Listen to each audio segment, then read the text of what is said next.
외국 기업 좋은 상품 소개하는데요. 오늘은 발효 구기자. 이거 아주 좋습니다. 맛있네요. 혈액순환, 당뇨, 고혈압 예방에 아주 좋다는데 동맥경화기 있는 분들도 좋다고 합니다. 이봉규 TV 특가 할인합니다. 왕창 세일. 전화하시죠. 아주 좋아요. 지금 마지막 여론조사가 끝났죠. 이제부터는 여론조사 없는 깜깜이인데, 물론 이제 자체 여론조사들은 해요. 근데 물론 공표는 못 하는 거죠. 여의도연구소라든가 민주연구소에서는 하겠죠. 근데 이제 판세는 여기서 이제 대충 굳어진다. 이렇게 봐도 되겠습니다. 그런데 지금 분석들이 나오는 걸 보니까 조선일보에서도 분석한 게 수도권 26곳에서 박빙이다고 이제 국민의힘이 분석한 것 같아요. 그리고 민주당은 부울경의 두 자릿수도 가능하다. 이런 이제 자체 판세 분석이 나왔다는 건데, 이 자체 판세 분석은 나름대로 중요할 수도 있습니다. 일반 여론조사들은 이게 뭐 들쭉날쭉이고 이게 이제 말하자면 한마디로 개판이거든요. 믿을 수 없는데, 이 자체 판세 분석은 이거 뻥도 좀 있지만 이제 여의도연구원 그다음 민주연구원에서는 자기들이 정확히 알아보기 위해서 여론조사 하는 게 있거든요. 물론 거기도 이제 바이어스, 그러니까 오차 같은 게 이제 바이어스 표본에서 문제가 좀 되긴 하지만, 그래도 지들이 이렇게 분석한 거 보면은 전체적으로 부울경이 민주당이 조금 올라오고 있다는 거고, 수도권은 민주당이 당초보다는 약간 빠지고 있다는 겁니다. 뭐 전체적으로 얘네들이 얘기하는 뭐 의석수 민주당은 확실한 우세 지역을 110곳으로 정했고요. 경합 지역은 뭐 50곳이다. 이렇게 이제 민주당이 발표했는데, 이런 건 뭐 그대로 정확하다고 볼 수 없고, 뻥도 좀 있을 수 있고 엄살도 좀 있을 수 있고, 이거 판단은 어떻게 내릴지 모르겠습니다. 그랬더니 그래도 그냥 뭉뚱거려서 종합적으로 여론 추세를 제가 이렇게 분석해 보면 수도권에서 상당 부분 국민의힘이 올라왔다. 그러니까 당초에 완전히 열세였거든요. 그걸 상당 부분 올라왔다. 지금 박빙으로 가고 있다. 부울경에선 반대로 민주당이 좀 올라왔다. 저는 이제 그렇게 분석하는데요. 그렇게 분석하는 이제 여러 가지 요인이 여러분들 잘 아시는데, 요즘에 민주당의 그 3인방 터진 거 있죠. 양문석하고 특히 김준혁, 공용훈도 있지만 양문석하고 김준혁이 큽니다. 그다음에 조국당은 이제 박은정, 조국 이건데, 그러니까 조국당에 대한 실망, 조국은 좀 많이 빠지는 상황이고요. 민주당도 수도권에서 좀 빠졌다. 왜냐하면 이것들을 그대로 밀고 나가잖아요. 여기서 후보를 사퇴시켰으면 이게 민주당이 수도권에서도 그전 2, 3주 전에 압승 분위기로 갈 텐데, 이 사퇴를 안 시키고 계속 우기고 있거든요. 그건 뭐냐면 얘네들은 어떻게 생각하냐면 며칠만 더 버티자.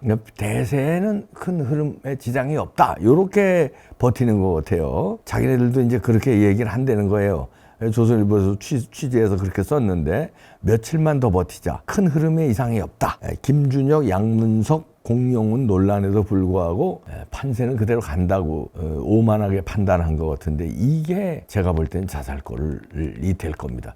대부분의 정치평론가들이 이번 선거 분석을 하면 민주당이 이길 것이다. 그리고 어떤 사람들은 아주 크게 이길 것이다. 이렇게들 보더라고요. 근데 저는 그렇게 보지 않습니다. 국민의힘이 우세하다고 보는 평론가는 거의 없는 것 같아요. 저는 근데 국민의힘이 우세하다고, 보수우파 다 합쳐서 제가 보는 건, 제가 틀릴 수도 있겠습니다. 저는 이렇게 보거든요. 수도권에서 상당 부분 따라잡았고, 그걸 넘어서 500표, 700표, 1000표 차이로 왔다 갔다 하는데, 결정적인 타격을 준 게 양문석 하고 김준현 파동이다. 이걸로 상당수의 박빙 지역이 뒤집힐 수 있다, 이렇게 보는데요. 그리고 부정선거가 이번에 100% 제가 장담은 못하는데 상당 부분 없어졌다. 그러면 부정선거를 대놓고 못하는 상황이기 때문에 국힘당이 선전할 수 있다는 거예요. 부정선거 때문에 제가 골머리를 알아왔었는데, 이번에는 특정 지역에 조금 할지 몰라도 전체적으로 63대 36으로 돌리듯이 보정값을 완전 전국에 놓고, 특히 수도권에 놓고 왕창 돌리기는 어려워졌다 봅니다.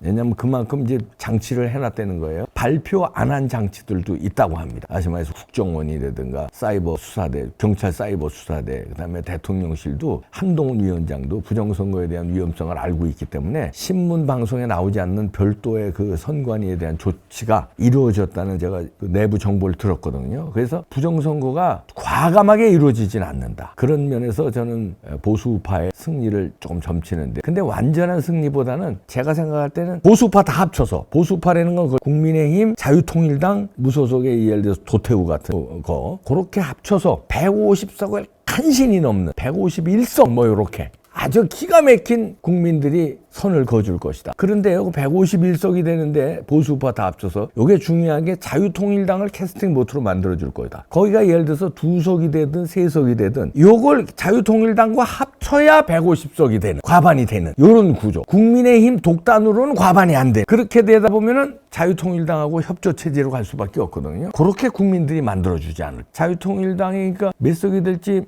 모르지만 그래도 캐스팅 보트의 역할을 할 수 있는, 그게 5석이 될지 3석이 될지 모르지만 과반이 되기 위해서는 그게 필요한 숫자. 그러면 결정적이잖아요. 그리고 여긴 투사들이기 때문에. 그리고 자유통일당 이번에는 사표가 없습니다. 3% 넘으니까 사표가 없어요. 지금 어저께 나온 여론조사가 6%까지 갔어요.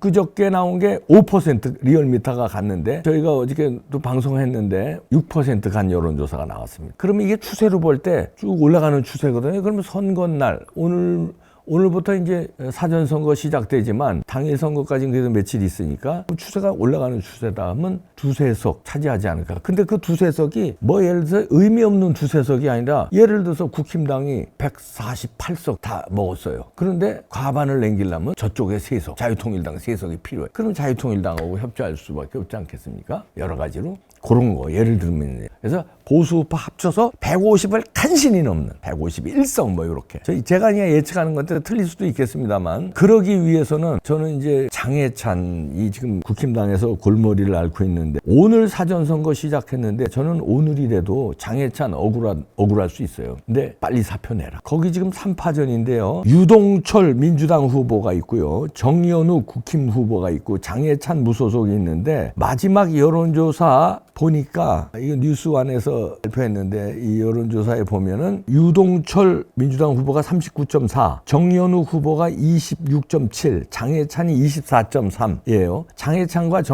정연욱이 합치면 압도적으로 이기는데, 이게 합쳐지지 않고 찢어지면 민주당이 어부지리로 부산 수영구에서 당선된다는 거예요. 이 한석이 상당히 중요해졌습니다. 지금 제가 말한 대로 150석을 간신히 넘길 것 같은데, 여기서 한석이 빠지면 150석을 못 넘길 수도 있는 절체절명의 한석이에요. 그러니까 이게 뭐 160석이 되는데 159석이 되는 이런 한석이 아니라 149석이 되느냐, 150석이 되느냐, 151석이 되느냐, 이 한석은 상당히 중요하거든요. 과반을 남기느냐 못 남기느냐 요거니까. 그러면은 여기에 예를 들어서 무소속이 되든 국힘 후보가 되든 그건 아무나 되든 상관없어요. 그런데 이게 민주당이 되면 안 되는 거 아니에요. 근데 여기서 장해찬이 사퇴를 안 하면 민주당이 된다는 거 아닙니까? 근데 장해찬 억울해도 사표 내야 된다. 왜냐면요, 국힘당 정연우 후보가 사표 내기는 어려운 게, 국힘당에서 어떻든 공천을 잘못했지만 국힘당 후보가 사퇴를 하고 무소속을 밀어준다면은 이게 당의 그 어떤 정체성이라든가 당의 뭐 전체적인 영향을 줄 수 있어요. 그렇기 때문에 옳고 그름을 떠나서 국힘당으로서는 어쩔 수 없을 거예요, 아마. 그런 걸 장해찬은 이해를 하고 억울해도 2보 전진을 위해서 사퇴해야 돼. 그리고요, 도태우 논란하고는 다릅니다. 도태우 논란은 5.18에 대한 소신 발언을 한 거고, 어떤 보수파의 이념에 맞는 발언을 한 건데 국힘당에서 비겁하게 자른 거고, 그건 국힘당이 잘못한 거예요. 100% 잘못한 겁니다. 그러나 장해찬은 물론 국힘당도 비겁한 거 있었지만, 장해찬의 논란은 이념, 보수파의 이념을 설파하려다가 논란을 빚은 게 아니라 이제 뭐 막말성 논란이에요. 물론 그 막말도 큰 막말은 아니지만 억울해. 알아요. 억울하지만 도태우하고는 다른 거다. 그러니까 도태우보다는 덜 억울하고, 도태우는 거기서 자기가 당선되든 안 되든 민주당에 당선시키는 배신 행위는 아니에요. 지금 여론조사라든가 대구 지역 특성상. 그러니까 도태우는 반역자가 되지 않습니다. 그리고 논란 자체가 반역으로 논란 일으킨 게 아니고 오히려 국힘이 비겁했던 거고. 근데 장해찬은 만약에 여기서 고집을 부리고 민주당 후보를 당선시키면 반역자가 될 수 있어요. 그러니까 억울하지만 사표를 지금이라도, 사전투표 오늘 하루 지나갔는데 어떡하느냐. 지금이라도 빨리 기자회견 열어서 내가 여기서 정의원 후보를 지지하고 내가 여러 가지 어렵지만 대를 위해서 내가 희생한다.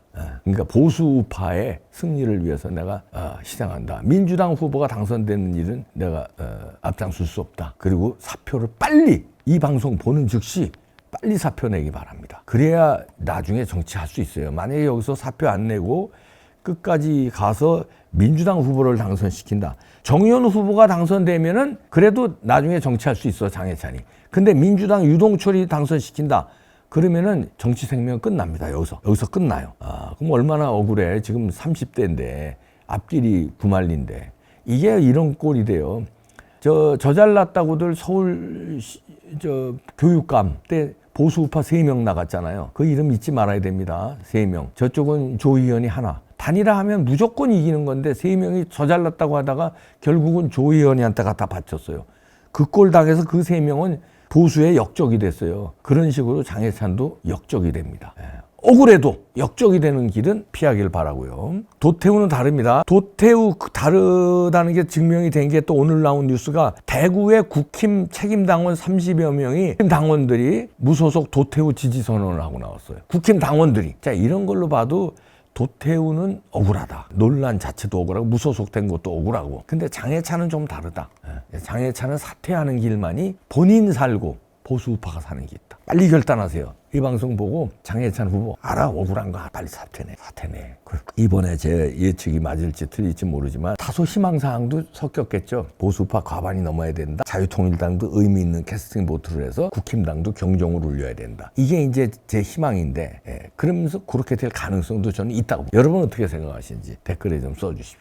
자, 이제 선거는 시작됐는데 결과가 어떻게 나오는지 지켜보겠습니다. 투표장에 꼭 나가셔야 돼요. 국힘당에 실망했어도 나가셔야 됩니다. 그 비례에 자유통일당 찍고, 지역구는 뭐 할 수 없으니까 국힘당 찍고, 그 다음에 도태우 억울하잖아요. 5.18 발언. 그런 거 무소속이 찍고 꼭 나가야 돼요. 국힘에 실망해서 나 안 나갈래. 안 돼. 나가셔야 됩니다. 나가셔서 찍어야 돼요. 실망했어도 찍어야 돼요.